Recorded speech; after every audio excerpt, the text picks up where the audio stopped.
Hi there, traveler. So are you thinking about coming to Canada? Great choice. But before you pack your bags and prepare for a moose to pick you up at the airport, which sadly won't happen. we will share with you 17 things you need to know before you come. Trust me, I'm a Canadian and I listed things that only locals know. Knowing this information will save you from freezing your butt off and making other rookie mistakes. Let's dive in. Watch out for wildlife. Moose, bears, and beavers. Oh my. And no, you won't see a bear strolling through Vancouver. But if you go outside the city or if you travel to Banff, for sure. The first bear that I saw here in Canada was at Banff National Park. Oh, and just don't try to hug one, okay? In fact, if you see any wildlife, don't try to pet it or feed it.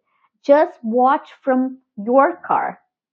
And if you want to hike, especially at the Rocky Mountains that are known as bear country, learn about how to use bear spray and how to react in case you see a bear. Snow isn't everywhere all year round. If your goal is to see the snow and do snow activities, research the best month and the best city. For example, if you come to Toronto between May and November, there won't be much snow here. But if you go to Banff in April, there will be snow there for sure. Or if you go to Vancouver, even in January, your chances of snow are low unless you're up in the mountains because it doesn't snow that much in the city. So consider driving to Whistler and you will get plenty of snow. Do some research before you book your flights. Tipping is expected.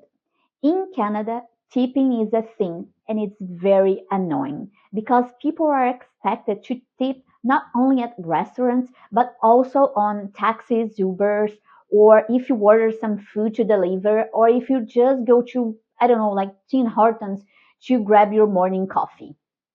At restaurants, they expect you to tip around 15 to 20% or you will get some serious side eye.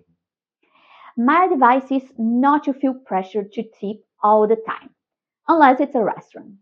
If you liked the service and want a tip, do it. If you didn't like it or just you can't tip when you're like buying a coffee, don't tip. Weather is extreme and crazy. Expect hot summers and freezing winters. But the months you need to really worry about is April, September, and October because the temperature will vary more. For example, on the same week in April, you can have snow, followed by a sunny 20-degree day, and then back to a gloomy, rainy day. Crazy, eh? So, if you are planning to come between October to March, don't underestimate the cold. If you think, oh, I'll be fine with just a hoodie, Ligiani, you will not. Trust me, I'm Canadian and I cannot handle it. Bring layers and lots of them. Sales tax surprise. The price you see on the tag is not what you will pay at the register. Confusing, right? In Canada, sales tax is added at checkout and it varies by province. So be prepared to pay more than the price that is on the tag. It's huge. That's what she said. Canada is massive, like second largest country in the world, massive. You can't just see Canada in one trip. It's like saying you'll visit all of Europe in one weekend. Plan accordingly. Just for an example, the flight from Vancouver to Toronto is 5 hours long. Or if you want to do a scenic trip by train, expect to take almost 4 days. That one for sure is on our bucket list. If you want to go cross country driving, it's a great adventure. And I did that when I moved from Toronto to Vancouver, but with breaks, it took 5 days. A lot of things to figure out, I know. If you need help planning your trip to Canada or the US, we can help you with our travel consulting and personalized itineraries. Our itineraries are tailor-made, super detailed, and go beyond tips on just what to do. They include a guide to the best restaurants, the routes of public transit within the cities, how to get from the airport to the hotel, and so on. I'll leave the channel's WhatsApp QR code here and the link in the description so you can send us a message there and we can talk about your trip and we'll tell you how much our help costs. Toronto is not the capital. Toronto is Canada's biggest city, but is not the capital. Canada's capital is Ottawa, which is also located in the province of Ontario. Airlines to fly within Canada. The most traditional and expensive airline is Air Canada. You can fly with them not only within Canada, but to a lot of international destinations in South America and Europe. WestJet is the second biggest and more budget friendly. I flew with them within Canada and Lyd flew with them to Europe. We like WestJet. Thinking about low-cost companies, we have Flair.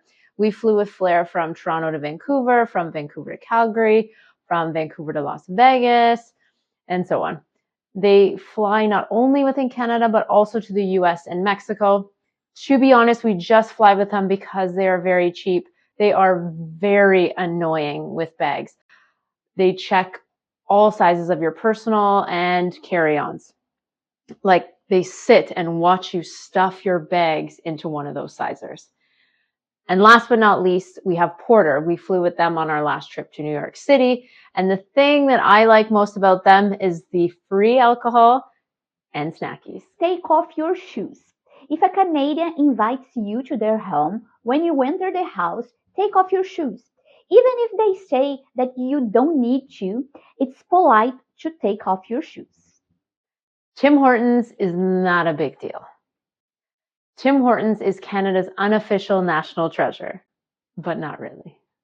As a Canadian, I am not a fan. I know I shouldn't be saying that, but a lot of people do like their food and they do have some good food options like the famous Timbits, but as a fair warning, their coffee is average at best. If you're a coffee lover, you will not love it. You can find Tim Hortons almost anywhere here, so give it a try. Not saying don't try it. Give it a try and let us know your opinion in the comments. Canada's internet is expensive. Wi-Fi isn't always free and mobile data is pricey. When I first arrived in Canada, I was surprised with the cost of mobile data, one of the most expensive countries I've been to. So, plan ahead and choose a more affordable option. I'll leave here in the description an option that works good here and it is cheap. Must try food. Canada is a diverse country, but of course we do have some traditional foods like poutine and beaver tails. And if you want to try our special drink, order a Caesar. But I should warn you that it is not for everyone. Lyd doesn't like it. The Caesar is made with vodka, clamato juice, which is tomato juice and clam juice, which sounds kind of gross, and hot sauce, usually Tabasco, Worcestershire sauce, however you say it, and it's usually garnished with celery stalk, pickles, lots of different things, and a lime wedge, and it's often served with a glass and it's rimmed with celery salt. Cannabis is legal. In Canada, you as a tourist can buy cannabis at the cannabis shop. The recreational use and medicinal use is legal. French is a thing in Quebec, not all over Canada. Bonjour, if you're going to Quebec, be ready to hear a lot of French. And no, saying merci or mercy in a bad accent won't help you. Canada has two official languages, English and French. Most of the country speaks English, but expect to see every label or official information spoken in both language and written in both languages. But be aware that in Montreal, for example, the common language is French. So expect to see signs at the grocery store and everywhere else in French and people talking to you in French or with a French accent. Tap water is safe to drink. No need to waste money on bottled water. You can drink water from the tap here. Niagara Falls is cool, but go to the Canadian side. If you are planning to see Niagara Falls, trust us, the view is way better from the Canadian side. Oh, and me and Lyd can be your guides there in Toronto. Send us a message to know more about our tag along with a local service. You'll see Canada from the perspective of a local. We use the metric system.